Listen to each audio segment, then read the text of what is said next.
¿Cuál es el jugador chileno que ustedes recuerdan en el fútbol colombiano? Por 10 millones de pesos. Sí. David. No tengo la más mínima Pero idea. hágale esfuercito. No. Lo que voy a decir, una barrabasada No, acá. pues, pero no, pues no tiene que decir nombre. Tire un nombre. Pero es que hay jugadores chilenos que... Sí, la verdad es que son pocos. O sea, me pasa pocos. Yo recuerdo, no por una gran trayectoria, pero lo recuerdo por su relación con Atlético Nacional. Además porque llegaron juntos Pancho Arrué y Martel. Se me escapa el nombre. Martel, sí. Sí. Quizá realmente son pocos, no son muchos, pero yo pues les traigo el tema a colación porque hay un equipo que para mí es uno de los mejores equipos que yo vi jugar y que seguramente muchos de los que han seguido la trayectoria, por lo menos del pibe Valderrama, estarán de acuerdo conmigo. O sea, que ya entenderán ustedes pues qué es. El Junior de Barranquilla. Ha pasado tiempito, no. En 1987, bueno, en los 80 realmente llegaron los primeros chilenos don Hernán. al Deportivo Cali. 2 volantes, Manuel Pedreros y Jorge el Mortero Aravena. Con este último, Jorge Santos, amigo mío, hoy desde el cielo nos ve, estaría muy de acuerdo con que ese equipo, ese Deportivo Cali que tenía el pibe Valderrama, Bernardo Cuntequín Terredín, Sergio Angulo. Me mató con el Mortero. El Mortero era un gran jugador de fútbol, pero ya vamos con él. Pero solamente para que entiendan la dimensión de quienes nos ven ahora y tienen la misma edad mía, 28, 29, se darán cuenta del nivel de equipo que era Carlos Mario Hoyos, estaba el Polaco Escobar. Está viendo don Hernán Pela de salud. Don Hernán Basigalup era el arquero, uno de los 3 arqueros. El otro arquero era Rayo, era el único colombiano. Ahí estaba el Gato Fernández, el arquero que jugó en la selección paraguaya, que su hijo también es arquero. Y el Gatico Fernández, sí. Era realmente un equipo, pero miedoso. Era muy bueno. Ese equipo debe haber tenido mucha más trascendencia en el fútbol colombiano y en el fútbol internacional, pero 1987. 86-87 fue por esos días. Me reventó por dentro. Jorge el Mortero Aravena fue goleador del fútbol colombiano en ese 87 con 21 goles.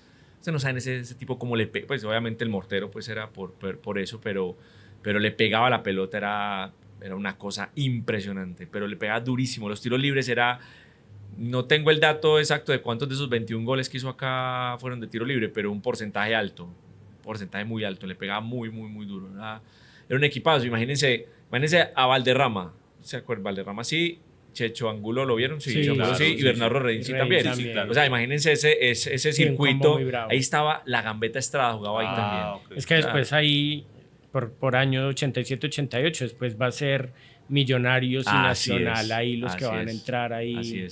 Así es. El previo a eso también era el América de Cali, que era con los argentinos y paraguayos, que era Gareca, Bataglia, Cabañas, que ahí estaba No, lo que pasa es que Luna. Es una época muy... Es decir, ahí es donde esos equipos terminan por consolidar como el ser los grandes de Colombia de la época reciente, pues no hablar del Dorado y eso, sino América, Cali, Nacional, Millonarios, en una época además muy negra para Santa Fe, para Medellín, pero estos eran con esos jugadores y después 88, 89. ¿Saben quién dirigía ese Cali? Julio Avelino Comesaña. Sí. Se me vino a la memoria verlo ahí como dirigiendo. Más colombiano que uruguayo, pues sí, pues es más de acá que de allá. Sí. No hay forma de pelear, lo dice, pero ahí era fuerte la selección chilena. ¿O no? Ellos, porque esa selección chilena, eso sí que es raro. Es un enigma, pues. Sí, es un enigma. Sí. Entonces esa época, y mira que eso fue también como un impulso político muy tremendo que le dieron en ese... Bueno, Bachelet en un momento como presidente y después Piñera, como hacer la Copa América allá y ganársela. ¿Se acuerdan ese escándalo con... se me fue el nombre. El del Barcelona y el jugador, el chileno. Arturo Vidal, bien necio. Se estrelló con un Ferrari saliendo y en plena Copa América y el escándalo, ¿será que lo sacamos o no? Y dijeron no. Déjenlo, que es que tenemos que ganar como un asunto político importante ahí. Vidal que estuvo hace poquito aquí en Colombia eliminando a Junior con Colo-Colo, a propósito. Y un meme bravo salió con él, ¿no? Porque se acuerdan, se acuerdan que salió un video de él diciendo lo vamos a masacrar, vamos a acabar y los seguidores de Colo-Colo nos tomamos el mundo y estamos en todas partes. Y que mucha gente se burló, pues diciendo, este está loco, no sabe dónde está jugando, no sabe a qué vino y eliminó a Junior. Y no jugó todo el partido, No jugó. de hecho, pues los últimos minutos, no, yo no sé si es ya Pero bueno, ganan esas dos Copas Américas ahí, además las dos dejando a Argentina, pues casi que retiran a Messi, Sí, señor. y después no van al Mundial. Muy rarísimo ahí. Bueno, ese partido contra Brasil, que... Sí, el de Rojas, el del arquero que se raya la ceja. No, el del Mundial de Brasil 2014, que le ganan a Brasil. Ah, claro, que arrancan que después juegan contra Brasil España. les gana cuando Colombia le gana a Uruguay, ¿no? Sí, y Brasil le gana a ellos, pero en el último minuto casi que los iban a eliminar. Que hay un tiro que pega en el palo de Chile en el minuto, o si no nos hubiera tocado contra ellos en cuartos. ¿Quién sabe qué hubiera pasado ahí con ese equipo de Colombia jugando cuartos? Pero por aquí, miren, aquí pensando, haciendo memoria, estuvo recientemente el Mati Fernández, jugadorazo, pues yo no sé si lo recuerdan, Mati Fernández con mucha trayectoria en el fútbol internacional. Vino a Junior, jugó 7 partidos y nada que ver. Es rarísimo. Hacen parte también de esa legión de futbolistas que llegan y que ya están en su decadencia, en su espacio de despedida y terminan haciendo nada. Hoy en día, Chile no es pues, no es ni la sombra de lo que era hace 10 años, cuando estaban estos gobiernos que le apostaron pues a ganar su nombre. Pero yo no sé si es un asunto, obviamente le apuestan y pero también tiene que tener una base, porque usted le puede apostar a la Venezuela cuando Chávez hizo la Copa América ya, bueno, no hay... Por más que usted le meta plata, no hay cómo. Pero tenían un equipo. Sí, tenían. Bueno, y era una generación desde Bravo. Desde Sebastián Rosenthal, sí, señor. No, pero ese mismo equipo tenía una generación muy fuerte desde el arquero para adelante. Sí, o sea, no, pero Iván Zamorano, Salas. O sea, había base y había base y una transición. Y había realidad ahí. en ese momento, pues muy, muy buenos jugadores. Yo no sé hoy. ¿Sabes qué hoy? ¿Cuáles son las figuras chilenas? Después de, digamos, terminó Arturo Vidal y ahí, ¿qué? ¿Cuál es ese jugador chileno que se destaca en el mundo? Me quedan muchas dudas, pues con eso hoy. Oiga, yo no estoy diciendo necesariamente que es que el apoyo de un gobierno va pues a prosperar, simplemente lo relaciono, que en ese momento había buenos jugadores y precisamente unos gobiernos que le apuestan a eso, entonces se veía una gran selección que no termina clasificando al Mundial de 2018, pues no, ¿sabes? Por circunstancias. Sí, bueno, pero igual el tema es que para estos gobiernos suramericanos el tema yo creo que a excepción de Venezuela quizá, pero le meten, o sea, tener una selección en un buen desempeño en una Copa América o en un Mundial es un desahogo social y hasta económico. El caso más tremendo es el de Argentina ganando el Mundial de Qatar. Lo que eso descomprimió a la sociedad argentina. Era como que todo el mundo dijo, si estos manes llegan a perder ese Mundial, se explota este país en la situación económica que estamos. Y yo creo que en Chile también, bueno, Chile viene de un estallido social tremendo. ¿Se acuerdan el del 2021? El 2022. No, al anterior, a Piñera. Pero eso fue el que puso este presidente. Algo como similar aquí, un pelado. En Colombia. Sí, pues, pero la de allá fue muy fuerte, además muy, muy impactante para buena parte de la región, porque se considera que Chile era como el ejemplo económico de estabilidad, de que le aplaude el Fondo Monetario, de que le aplaude el Banco Mundial. El país europeo. Una economía sostenida. Y detrás de eso hay una desigualdad muy tremenda y que explotó ahí, que explotó además como explotan todas esas cosas sociales de la forma más radical, es por una cosa puntual, y es nos aumentan el metro y todo el mundo dice no vamos a pagar más, ¿cómo así? Y ahí explota todo eso y eso lleva a una ola de protestas que hacen que un man de 35 años quede presidente, una locura una locura en cuanto a lo que significaba Pero la es una tradición izquierda política. extraña, ¿no? Es una Sí, izquierda Chile, que no se ajusta como al concepto que yo uno creo que es una puede izquierda, tener. lo que pasa es que la izquierda termina en América Latina por cargar un peso en el siglo XXI del chavismo inevitablemente, y lo que se denomina como el socialismo del siglo XXI, denominado por Chávez, pues tomando esa referencia de un académico. Sí. Pero, y ahí entonces está como el socialismo del siglo XXI más radical, Chávez, Correa y Evo sobre todo, y por otro lado un poco más moderado Lula y Mujica, y en un centro izquierda Bachelet en esa época. Y bueno, y los Kirchner a veces de un lado, a veces en el otro. Pero es una izquierda que nace con un apego democrático muy fuerte porque vienen de la dictadura de Pinochet, y hay unos valores democráticos muy interesantes en Chile que hacen que un pelado que es considerado izquierda con ministros del Partido Comunista, por ejemplo, el Partido Comunista en Chile es uno de los partidos más fuertes. Aquí uno habla del Partido Comunista y es mínimo en comparación con lo que es allá, pero que no tienen la herencia y la mochila de cargar con los apoyos de Chávez. Para un man pues Sí, para un Pero presidente. amigos, me son disculpe, amigos, pues. señor presidente. Perdóneme, señor presidente Luis Ignacio Lula da Silva, sí. si nos está viendo en este momento, no le quería decir man. Para un político como Lula es mucho más difícil criticar a la Venezuela chavista, o para Petro, a pesar de no haber sido presidente en esa época, pero pues muy vinculado a ese movimiento, o para López Obrador, o para los Kirchner, para Cristina Kirchner, que un pelado de 35 años que dice, no, esto para mí ni siquiera es izquierda, esto no es pues refiriéndose a Maduro, esto no es un asunto ni de izquierda ni derecha, es de rectitud política. Terminó siendo el presidente que más perfiló su posición con respecto a la Venezuela cuando quizás esperaba que... De los que se esperaba que iban a apoyarlo. Sí, obviamente Milei pues no entra en esa caja.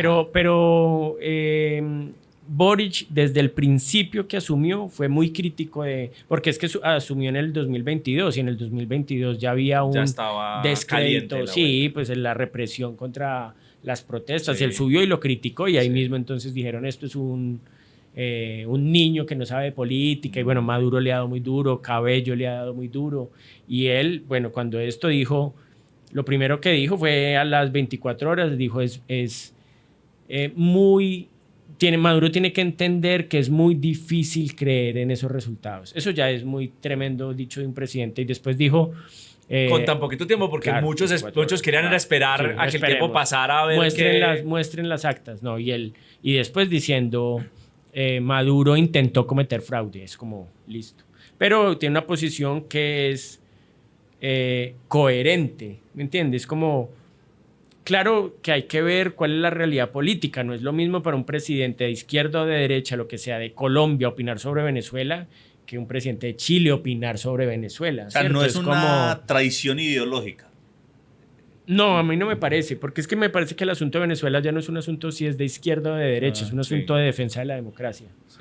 Y este man lo tiene muy claro. Ahora, ¿cuáles son las consecuencias políticas de una opinión de esa para Chile? Por eso es que un presidente opina más fácil sobre Palestina que sobre Venezuela. Claro. ¿Cuáles son las consecuencias económicas? Por eso es más fácil quitar los negocios con Israel que quitar los negocios sobre todo cuando pesa el petróleo, ¿no? Sí. Pues que es... Y bueno, y la relación cercana. Pues, y la migración, es que lo que significa eso la carga que tenemos todos los países que recibimos migrantes tiene que ser muy pesada. Sí. ¿No? Sí, y pues además del tema económico y eso es lo que significa no para la sociedad a la que llegan, sino para los mismos. Es que la tragedia que es la migración no deseada en un continente como, bueno, en general. Pero una pregunta para el doctor David. Que me he hecho cuando veo la realidad que vivimos, porque es que encontramos migrantes en todo lado, ¿sí o no? Es los cerebros, que uno dice cerebros fugados, también llegaron a Colombia. O sea, ¿dónde está esa parte de esa población preparada, estudiada, profesional? Están aquí también y están aportándole a la economía colombiana. Sí. Pues que toda persona que esté en un país le aporta al país. No, claro, no lo digo en eso. Por eso no lo digo como en que no le están aportando, sino en en la forma en la que se insertan, es decir, hay distintas olas. Normalmente en estas crisis, Venezuela pasa a ser el país con mayor cantidad de migrantes que vienen de un país no en guerra. Sí. Eso es muy, Sí, es muy eso es muy brutal, Sí, hermano. Es como, sí. o sea, claro, está arriba Afganistán, está arriba Ucrania, que los ucranianos están Los yéndose países para africanos Europa. Pero todos ellos generalmente están en un conflicto. Los Pues países... digamos, la última gran ola de migración de África que se da es del norte de África, lo que se llamó como la primavera árabe. Sí. ¿Cómo no? Lo que se llamó la primavera árabe, ¿cierto? Túnez, Libia y Egipto, principalmente. Norte de África, que estaban ahí y se van para arriba. Y parte de lo que pasó en Siria, después lo que pasó con el Estado Islámico, ¿se acuerdan? Claro, ¿cómo olvidarlo? A propósito, Palestina entra ahí dentro de eso, porque es que yo no sé si ahorita que estamos hablando de Chile, Chile es el país receptor de palestinos más grande del mundo, me parece muy curioso. Muy particular. ¿Cómo habrá sido ese contacto? Pero es histórico. De las migraciones también. Sí, es muy, hay como una comunidad árabe palestina muy, muy, muy fuerte, que aquí hay como una soledad. Bueno, en Colombia uno de los grupos migratorios más grandes que se quedó en la costa fue el árabe, ¿cierto? Lo que genéricamente se llaman turcos, como los turcos, pero pues ahí vienen de distintas partes, libaneses. Bueno, nuestra querida cantante Shakira, ¿cierto? Sí. Ahí viene mucho de esa parte, de esa migración. Pero el tema es que en Chile es muy particular porque es un país como que, bueno, ahí están los Andes y por donde entraron, ¿sí? O que entran o llegan a Chile, llegan a Argentina y pasan. Por el Pacífico, pues no sé. Sí, pero es particular porque además tienen un equipo bueno, fútbol. Le ganó el Medellín. Sí, ahí lo atendió. Medellín lo atendió feito, pero un equipo bravo. A pesar pues, de que tiene poquitos hinchas, llegó a esa instancia después de joder a otros. Sí. Y Medellín lo atendió. Pero sí, tremendo es muy casual que tenga un como equipo, se ha pues, politizado ese tema con Palestino, ¿no? Sí. Como en un momento donde, bueno, de dónde vienen, por qué hacen, además un equipo con los colores de Palestina, reivindicando. Con la bandera, ¿no? Y van a los estadios y normalmente sacan una bandera y los hinchas viajan con sus banderas. Y simbólicamente han hecho, pues han tenido acciones que son, pues, salieron alguna vez con, ¿cómo se llama esto? Es que utilizan los... árabes. No, los del Hezbollah, que salen... Sí, pero no es que lo pues, utilicen no sé, ellos, sino en general. Bueno, hay una representación como de rebeldía cuando se tapan, entonces que el equipo haya salido así en algún momento también a una cancha, a mí me pareció como impactante, porque la relación que uno hace...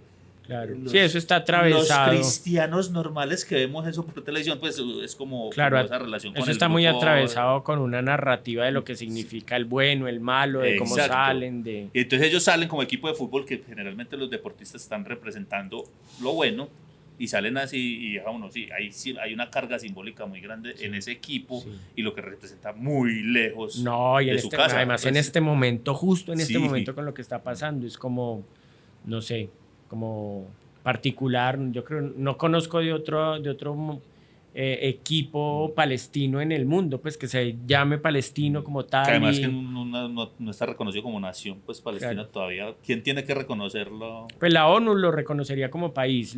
En el 2015 o 16 lo reconoció como Estado, como no miembro, sino más como un Estado observador, como igual que está el Vaticano.